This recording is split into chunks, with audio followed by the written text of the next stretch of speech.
So we're going to go through treatment in regards to the forearm, wrist area.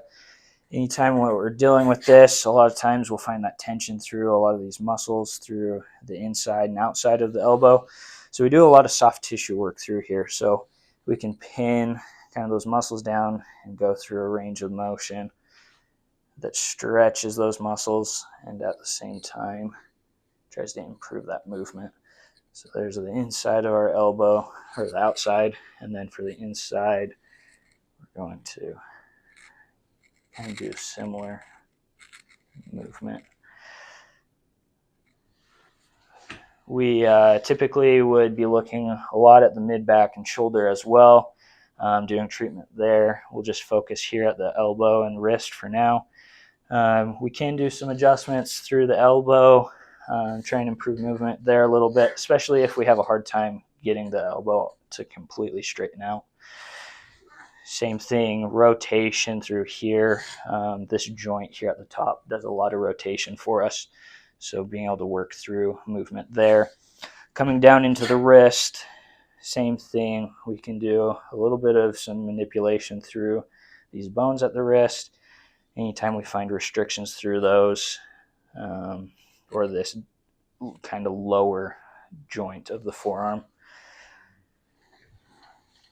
Along with that, one of my favorite tools to use for any type of lower leg or forearm type stuff is this band. It's called Voodoo Floss, or it's basically just a cut resistance band that we're able to wrap tightly around the arm, get some good compression that requires the arm to go through those muscles to slide through underneath and do those movements that are necessary for throwing a ball. The reason I really like this is I can actually have the player stand up and practice throwing a ball, and so it's going to work the forearm in the same way that they actually throw. So I'm going to have you stand up, give me your best throwing motion, just kind of back and forth.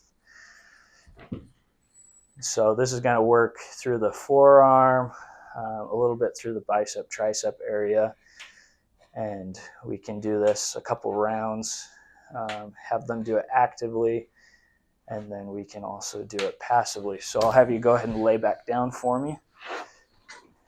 And same thing, I'm just going to bring that arm back and kind of work through a little bit of that motion up here. We can do the same thing back and down here. Just going to the limits of what the joints and the muscles can do and trying to get those muscles gliding, moving well. And we'll pop this guy off. But all together, that's kind of a quick run through of some of the table treatment we would do for forearm and wrist issue in a thrower. We're going to go through a few of the exercises that we would use for any type of forearm or wrist issues with a baseball or throwing athlete. So we're going to go down hands and knees, and we're just going to work through some of the movements in our wrist. So from here, we're just going to rock forward, kind of weight, using our weight to put more movement passively through those wrists. And then we can do this in some different positions. So I'll have you turn your hands all the way to the side, and we can rock side to side. We're going to want to try and keep all that weight in the wrist as we rock.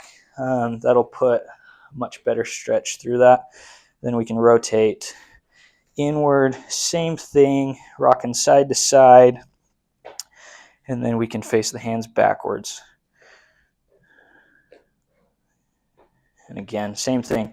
So just putting the forearms, wrists, shoulders in different movement or different positions so that we can work through every movement possible through the forearms. And then we can also do it with the wrists facing down. That's a lot more intense to do it that way if we were to drop the wrists like that. And then same thing, it's going to be more on the rock back that you'll feel that.